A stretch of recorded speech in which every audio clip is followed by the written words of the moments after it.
Yemo akwaba de ba Sechere East TV so. Sechere East TV efie ensem nko a. Sa wo pensem awodo a ekoso wo Sechere PMNC mu dia. Eno ani Sechere East TV. Sabra me ne wo kasai enkra abeka Sechere East TV. Yensa ne reporters di akire kofa de ba ye nyina ene se. Eye Askore Rural Banka. Eye bank kese a eye Askore man empanifo ene kabo ma otimiti bank ye ne abedrum pempenso a adri bank no abomoden a ede omunsa abofutuom ayi 40,000 Ghana cedis sika eye 400 million se ode ba beboa emergency eye abrosan a omusi ewa Fidiase government hospital ono mo se be ya pomdin betimi akoso eno anama bank nso abomoden a ayi 400 million se omunso ede ba beboa se be ya pomdin nsem betimi akoso enkotie de akoso no bi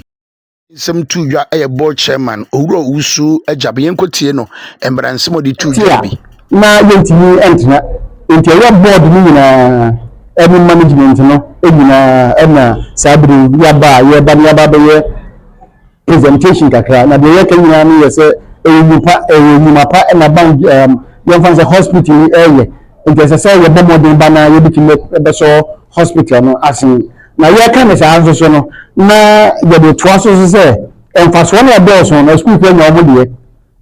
before the yenu omo na etonsa edi edwa ejobia opese uhia bosia na wo di adwuma a wo yemu de e se ba so ko Rural Bank o ko de bi so du sika so asia asoko Rural Bank ye fancy financial institution bi ba ya e ko ye no ebi o kwa yemu fi bi asoko Rural Bank edi asoko Rural Bank ba ye enye enfie aduana ebi 45 years ebi na asoko Rural Bank enya na shareholders nya so ebebi adanse se omo sika so ba bank bi beto shares no bank bi no so no faso adamu a de ni be kan se dividend no omo nyina ewo bia omo sika omo be share no faso adamu na edise se ba ne be hospital na se ye hwese ye ade a ebetimi ama hospital no mpuntu na yiye peyo a bra ye share no ye ka senka modu bank no ye hyehyɛ ye yemma ebi mpa ho enti mo bi pepe ni ye se na se ye ba na so na se ye san ehwe nyoma ba ko na bi na san na ya ba se be be ya dumedi ye bi ye se dumedi ni entini engoso oppositions ha onu na eniama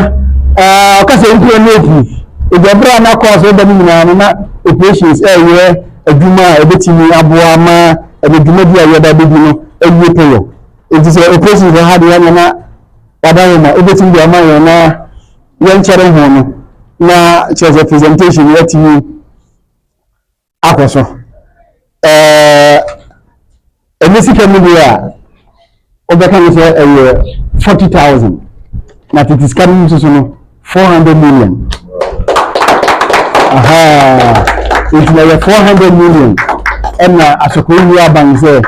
ya de boa emergency adwuma yi a yeyin if you say for the one plan is you the be have the staff back ya pe ana opania ono na secretary edema jubadi a ekoso no owura Ebeneza Opoku enso so edena no atumu di aseda kese edema bank ni Eza sonko edema ye esan se ekoba se adwumadi emergency unit hako hia se be boa Fidiase Government Hospital no yakumapa ana omani na research na emwa yensa ka no enne anapa efi Askore Rural Bank for asoyi emwa sonko a yagba yipi esanse peja adan si ho de chance ebi so no ahoden akofom eska from pa enti anamotu a yutuba masoye ye fise enwanu de beba na ekoye petem aha nansa emisikai eye pore 40,000 de ebetini abo edumodie ni pa enti yeda mo ase na betaya mo nso time achi a mo nso munyae se mo nso obeboa no na me ma mo nso de na mwam na bank no adwuma bi enkoso na adofo nso a omo adwum sika eboa adwuma bi se omo de besia wo ho se omo ekro sika wo ho se omo abusuma ka tiempo fa ho omo npa omo adwufo a omo nso ebobo na aka no tususu da biara ba maso ye no nim se nyame bema Inti Ascori Rural Bank PLC Bomodin handed over an amount of 40,000 Ghana cedis out the court is Kenima 400 million at the government hospital do say onfa emwa sadia beya edanya omusi emergency no ebetimi akonanim opani a ono na wogina mudi sa adwuma yi opani a ye frɛ no